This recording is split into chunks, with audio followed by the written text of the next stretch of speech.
সারা বিশ্বে রমজান আসে সকল ধর্মপ্রাণ মুসল্লিদের জন্য, কিন্তু একটি প্রবাদ রয়েছে, বাংলাদেশে রমজান আসে ব্যবসায়ীদের জন্য। প্রথম 10 দিন চলে যায় নিত্য প্রয়োজনীয় ব্যবসায়ীদের দাপটে, দ্বিতীয় 10 দিনে দৌরত্ব দেখায় কাপড় ব্যবসায়ীরা, এবং শেষের 10 দিন দৌরত্ব থাকে পরিবহন ব্যবসায়ীদের। দর্শক, আমরা এই মুহূর্তে অবস্থান করছি খুলনার ময়লাপোতা সন্ধ্যা বাজারে। ক্রেতা শূন্য বাজার, সব বিক্রেতারা ঘুরে বেড়াচ্ছে, দোকানদাররা, ক্রেতা নাই। খুবই মন্দা, মানে জন্মের মন্দা। কোনো গায়ক নাই, কোনো কাস্টমার নাই। কাস্টমার দেন না, কোনো কাস্টমারই নেই। মাছের বাজার কেমন, ক্রেতা কেমন? মাছের বাজার মন্দা ভাব। তিনি একদমে বেচা লাগে না, একদমে তিনি 5 টাকায় বেচা লাগে 4 টাকায়, 3 টাকায়। লোক নাই, জন নাই, খোঁজার নাই। ওরা ক্ষমতার ভিতরে কি করে যে বুঝবো? বেগুন 80 টাকা, কয়েকদিন আগে 60 টাকা কিনছি, 80 টাকা করে কিনতে হচ্ছে। হ্যাঁ, এখন এটা রমজান মাসে আমাদের তো চরিত্রটাই এরকম।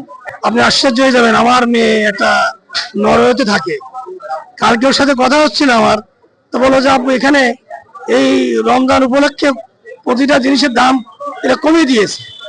চিন্তা করেন, ওখানে কমাই দিয়েছে। একটা কি বলবো, এটা অন্য রাষ্ট্র, মানে বিধর্মী একটা রাষ্ট্র, একটা ইসলামিক রাষ্ট্র হিসাবে এখানে আমাদের এই যে জিনিসপত্রের দাম কমানো উচিত তা না। আমাদের এখানে আমাদের ট্রেডিশনটা এরকম হয়েছে যে আমরা 1 মাস আয় করবো, 11 মাস পুষে খাবো।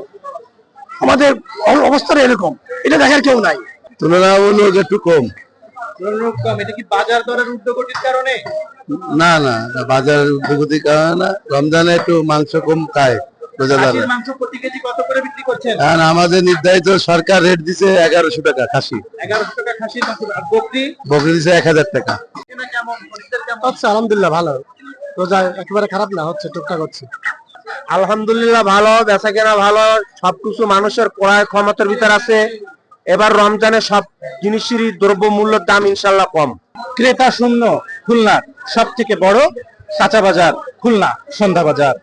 ব্যবসায়ীরা দাবি করছে যে ক্রেতা না থাকার কারণে পণ্য বিক্রয় করতে পারছে না তারা। অপরদিকে ক্রেতাদের দাবি, বিশ্বের প্রতিটি দেশে রমজান উপলক্ষে দ্রব্যমূল্যের দাম কমানো হলেও শুধুমাত্র বাংলাদেশই একটি দেশ যেখানে রমজান আসে ব্যবসায়ীদের জন্য। রমজান আসলেই যেন প্রতিটি জিনিসের দ্রব্যমূল্যের দাম চরম ঊর্ধ্বগতিতে চলে যায়। দর্শক, শুনছিলেন খুলনা সন্ধ্যা বাজারের ক্রেতাদের কথা। কাজী রায়হান তানভীর সৌরভ, সবার কথা খুলনা।